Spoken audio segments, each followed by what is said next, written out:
Existen tres puntos importantes para la regulación de la velocidad de esta vía. Estos son aquellos que rigen a través de la exoquinasa, la fosfofructoquinasa 1 y la piruvatoquinasa. Entrando en detalles en cada uno de ellos, vamos a ver cómo es la regulación de la exoquinasa, recordando siempre que la exoquinasa es la que fosforila la glucosa para que entre específicamente en alguna de las rutas pertenecientes, bien sea la glicólisis o las otras de las que vamos a conversar. Existen 4 isoenzimas de la exoquinasa que se denominan por números romanos de la 1 a la 4, cada una de ellas codificadas por diferentes genes, y recordando entonces que son isoenzimas, quiere decir que catalizan la misma reacción, pero provienen de otros genes y están distribuidas de una manera distinta. Hay que hacer énfasis en que la diferencia también es predominante donde el sitio donde se encuentra. Si estamos hablando del músculo específicamente, en los miocitos estaría la exoquinasa 2 que tiene una elevada afinidad por la glucosa. Quiere decir que está semisaturada a 0.1 milimolar aproximadamente. Y debido a que la glucosa entra en los miocitos provenientes de la sangre, donde la concentración es usualmente de 4 a 5 milimolar, produce una concentración intracelular suficiente, suficiente para que se sature la exoquinasa 2. Esta enzima casi siempre va a estar actuando a una velocidad máxima o casi máxima. Esta isoenzima es inhibida de manera alostérica por el producto, es decir, la glucosa 6-fosfato que produce. Por lo que siempre que la concentración de glucosa 6-fosfato celular se eleva por encima de un nivel normal, estas isoenzimas son inhibidas temporalmente y de manera reversible, equilibrando así la formación de glucosa 6-fosfato y de esta manera pues ayuda o contribuye a lo que es la velocidad de utilización y restablecimiento del estado estacionario para lo que estamos viendo. Las diferentes isoenzimas de la exoquinasa, por ejemplo, en el hígado y el músculo van a reflejar cómo es de diferente el papel que llevan a cabo en el metabolismo de los glúcidos. En el músculo, pues se consume glucosa utilizándola para la producción de energía, mientras que en el hígado lo que ayuda en los hepatocitos es en el mantenimiento de la homeostasis de la glucosa, bien sea eliminando o produciendo glucosa según sea la concentración de la sangre y si estamos en estado de ayuno o en estado postprandial. La isoenzima o esta exoquinasa que la van a encontrar con el nombre de glucoquinasa en el hígado es la exoquinasa 4 que difiere en 3 aspectos importantes de las otras exoquinasas. En primer lugar, pues la concentración de glucosa en la que esta exoquinasa está semisaturada es alrededor de 5 a 10 milimolar, o sea, es muy superior a la concentración que se encuentra en sangre de glucosa. Ahora bien, gracias a que el transportador GLUT4 que está presente en los hepatocitos, pues él logra entrar la glucosa y la equilibra con las concentraciones que hay en la sangre y en el citosol.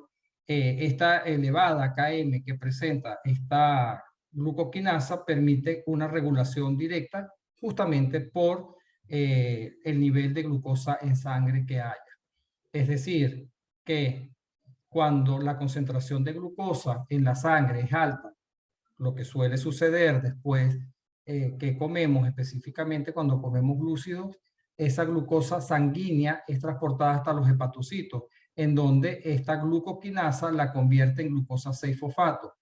Y dado que la exoquinasa 4 no está saturada a 10, aproximadamente a 10 milimoles de glucosa, su actividad continúa aumentando hasta que pues comienzan a disminuir estos niveles.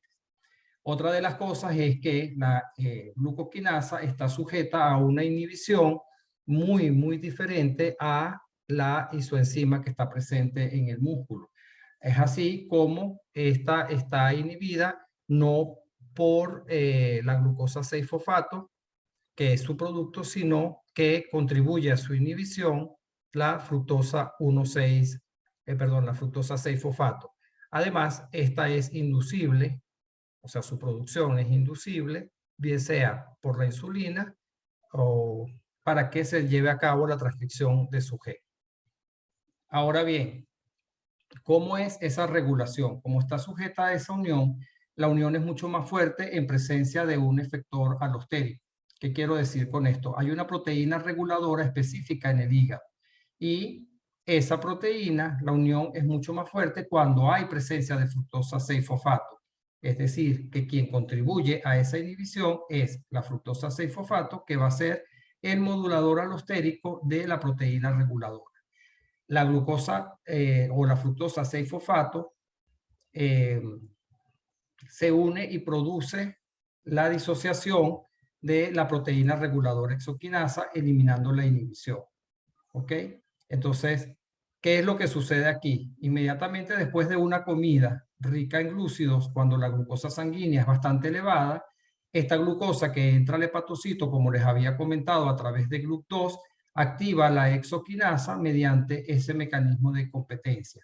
Durante un ayuno, cuando la glucosa sanguínea desciende por debajo de los 5 milimolares, la fructosa 6-fosfato desencadena la inhibición de la exoquinasa 4, es decir, de la glucoquinasa, por esa proteína reguladora. De modo que el hígado no compita con otros órganos cuando hay escasez de glucosa. Este mecanismo de inhibición es bastante interesante porque la proteína reguladora ancla o se ancla a la glucoquinasa dentro del núcleo. Es decir, la toma y la segrega al núcleo de manera que pues no está en el citosol y no puede llevar a cabo su función.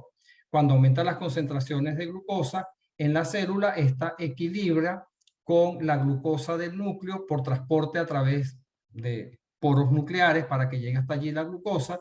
La glucosa produce entonces disociación de la proteína reguladora que está tomando la glucoquinasa y esta puede entrar al citosol y empieza a fosforilar la glucosa nuevamente.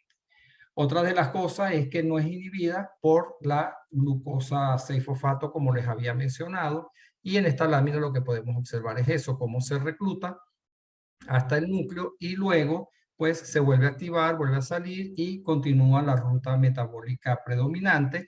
Esto es cuando estamos en situación postprandial. Por otro lado, tenemos a la fosfofructoquinasa 1. Este es el punto de regulación principal de la velocidad con que se lleve a cabo la glicólisis o la glucólisis. Eso se los he dicho en láminas anteriores. Y vamos a ver cómo es que esto sucede. Fíjense. Disculpen. Entre los efectores alostéricos negativos, vamos a encontrar que tenemos el citrato, el ATP, que lo que van a hacer es disminuir la velocidad con la que está catalizando esta enzima. Así tenemos, por ejemplo, que el ATP no solamente va a ser sustrato de la fosfofructoquinasa 1, sino que también es uno de los productos finales de la vía de la ruta metabólica. ¿Okay? Cuando los niveles de ATP están elevados, lo que hacen es señalizar a la célula que hay suficiente producción de ATP y que está llevándose a cabo más rápido la producción de ATP que lo que se está consumiendo. Entonces, ahí es cuando el ATP actúa como un efector alostérico, en este caso negativo, para disminuir la velocidad con que se está llevando a cabo pues esta catálisis. Y esto lleva, por supuesto, a que disminuya la afinidad de la fosfofructoquinasa 1 por la fructosa 6-fosfato. Cuando esto sucede, debemos tomar en cuenta lo siguiente. Es decir, tenemos que estar pendientes porque cuando hay aumento de ATP, perdón, disminución de ATP, pues aumenta la cantidad de ADP y de la AMP, que aumentan su concentración, por supuesto, a expensas del consumo de ATP. Entonces, estos efectores se combinan para producir una actividad enzimática superior cuando se acumulan. Esto quiere decir que van a actuar como efectores alostéricos positivos, tanto el AMP como el ADP, pero principalmente el AMP. Otro de las moléculas que intervienen es el citrato. El citrato, recuerden que es la forma ionizada del ácido cítrico, que es un intermediario clave en la oxidación aeróbica, como hemos visto en el ciclo de Krebs. Sirve también como regulador alostérico para la fosfofructoquinasa 1. Es decir, una concentración alta de citrato aumenta cuando aumenta el citrato, mejor dicho, pues inhibe junto con el ATP a la fosfofructoquinasa 1, reduciendo aún más ese flujo de la vía glucolítica. En este caso, como en muchos otros, vamos a encontrar que el citrato sirve como señalizador intracelular para la célula cuando se alcanzan los niveles metabólicos en producción de energía. Hay otro que es muy importante y es el principal regulador de la fosfofructoquinasa 1, de hecho es el más significativo, es la fructosa 2,6-bifosfato, el cual activa poderosamente a esta enzima. Vamos a ver ahora cómo es la activación de la fosfofructoquinasa 1 y de dónde proviene la fructosa 2,6-bifosfato que hace este tipo de activación.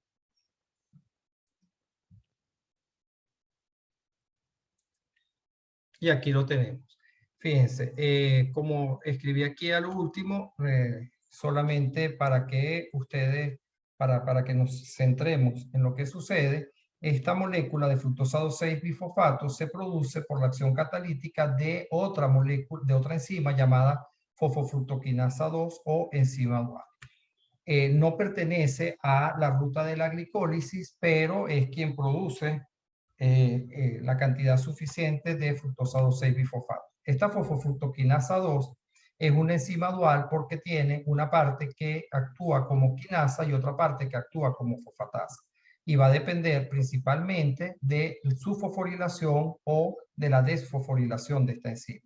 Y esto además depende del estado en que nos encontremos, bien sea un estado de ayuno o un estado postprandial. Y de aquí lo interesante de la producción de esta molécula. Cuando estamos en estado de ayuno, recuerden que el glucagón se dispara y se lleva a cabo la cascada del AMP cíclico, lo que lleva finalmente a la activación de la proteína quinasa A. Esta proteína quinasa A puede actuar directamente sobre la fosfofructoquinasa 2 y esta va a ser entonces fosforilada. Como bien en la anterior, cuando está fosforilada, la actividad fosfatasa es la que está activa. Ahora bien, cuando comemos y entramos en estado postprandial, vamos a encontrar que se activa toda la ruta de la insulina, por lo tanto, se activan fosfoproteínas fosfatasas que son capaces de desfosforilar a esta proteína, fosfofructoquinasa 2, y por supuesto, al estar desfosforilada, está activa la parte quinasa. Quiere decir que cuando nosotros estamos en estado postprandial, aumenta la concentración de fructosa 2,6-bifosfato, por lo tanto, pues se activa lo que es la fosfofructoquinasa 1. Y cuando entramos en estados de ayuno, que se fosforila esta enzima, pues la parte fosfatasa es la que está activa y por lo tanto desfosforila a la fosfofructoquinasa, a la fructosa 2,6-bifosfato, lo que lleva a la disminución de esta molécula, por lo tanto disminuye la actividad de la fosfofructoquinasa 1. Aquí tenemos entonces en esta diapositiva cómo entonces la proteína quinasa utilizando ATP pues fosforila a la enzima y luego cuando entramos en estado postprandial a través de la fosfoproteína fosfatasa hay la desfosforilación de la enzima, por lo tanto pues se activa una u otra. Para ponernos un poco mejor en contexto, cuando se está llevando a cabo la ruta de la glicólisis, se forma fructosa 6-fosfato. Al formarse glucosa 6-fosfato, esta va a estar o es el sustrato de la fosfofructoquinasa 1 para producir fructosa 1,6-bifosfato. La velocidad con que la fosfofructoquinasa 1 es capaz de convertir fructosa 6-fosfato a fructosa 1,6-bifosfato va a depender en cierta medida entonces de las concentraciones de fructosa 2,6-bifosfato.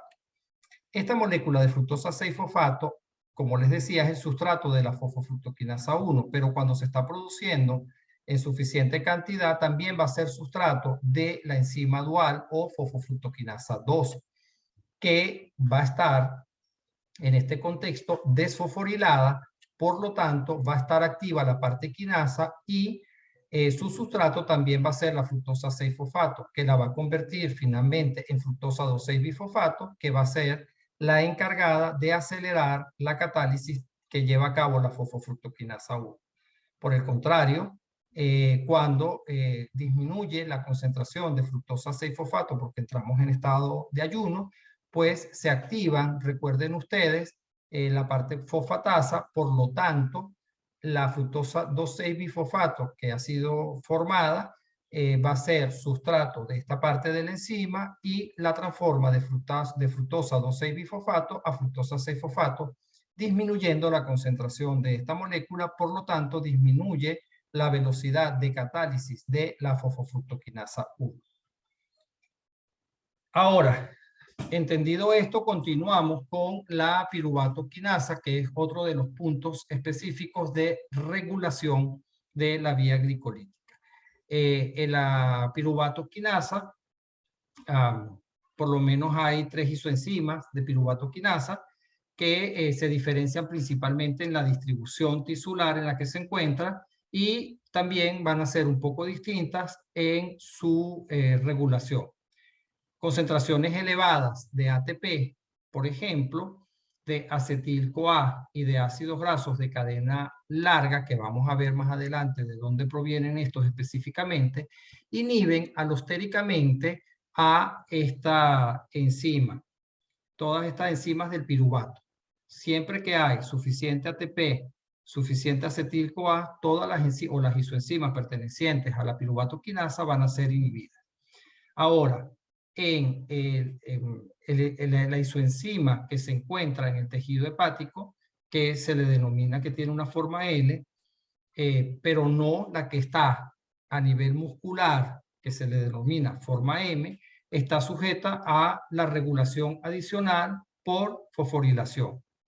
¿Ok? Entonces solamente la que está en el hepatocito tiene esta regulación adicional por fosforilación a través de la actividad de la PKA, como hemos visto ya en otras ocasiones. Cuando hay una baja concentración de glucosa en sangre, provoca la liberación del glucagón, como lo acabamos de ver, y la proteína quinasa, dependiente de AMP cíclico, fosforila a esta enzima en el hígado y la lleva, por supuesto, a su inactivación o disminución de pues, de su actividad. Ahora bien, ¿por qué es importante esta última? Debido a que cuando disminuye la utilización de glucosa como combustible en el hígado, va a garantizar que se exporte la glucosa hacia el cerebro y otros órganos que la necesitan. En el músculo, el efecto que lleva a cabo el AMP cíclico es totalmente diferente. Y hay que tener cuidado porque cuando se activa la respuesta, bien sea por adrenalina o en particular por adrenalina, el AMP cíclico activa la degradación de glucosa a través de esta vía porque es la manera de proporcionar combustible cuando hay una respuesta, bien sea de huida o de lucha. Eso lo vamos a ir aclarando un poco más adelante, pero hay que verlo desde ahora. Ahora bien, en la fosforilación de la piruvatoquinasa, como les mencionaba, pues va a estar o se da a través de la actividad de la proteína A o PKA. Así tenemos que la piruvatoquinasa, cuando es sustrato de la proteína quinasa A, esta quinasa pues la fosforila y la inhibe. Mientras que cuando hay desfosforilación de esta a través de fosfoproteínas fosfatasa, pues se activa y pues continúa la vía de la glicólisis. Ahora vamos a entrar y vamos a estudiar lo que son las lanzaderas y cómo el electrón formado en la ruta glucolítica, cuando se forma el NAD hasta NADH y es o se da en individuos aeróbicos, vemos cómo el electrón va a ser utilizado para ganancia de energía. Así que vamos a entrar en esto un momento para poder describir cómo son las lanzaderas. Entonces hablemos en primer lugar sobre la lanzadera del glicerol fosfato. Recordemos que el NADH debe reoxidarse para formar otra vez NAD a nivel citoplasmático. Pero en condiciones aeróbicas, ¿cómo es que esto sucede? El NADH no puede simplemente pues atravesar la membrana mitocondrial. Por lo tanto, se busca otra solución totalmente diferente para que se pueda restituir la concentración de NAD. La solución pues consiste en que sean los electrones que están contenidos en el NADH y no el propio NADH que pues atraviese la membrana. Una de las diversas maneras o por las cuales se puede conducir este electrón del NADH hacia la cadena transportadora de electrones es la que estamos viendo en pantalla, que es la conocida lanzadera de glicerol 3-fosfato. El primer paso que se lleva a cabo en esta lanzadera consiste en la transferencia del par de electrones desde el NADH a la dihidroxiacetona fosfato, que ya conocimos cómo era, un intermediario de la glicólisis que puede formar glicerol 3-fosfato.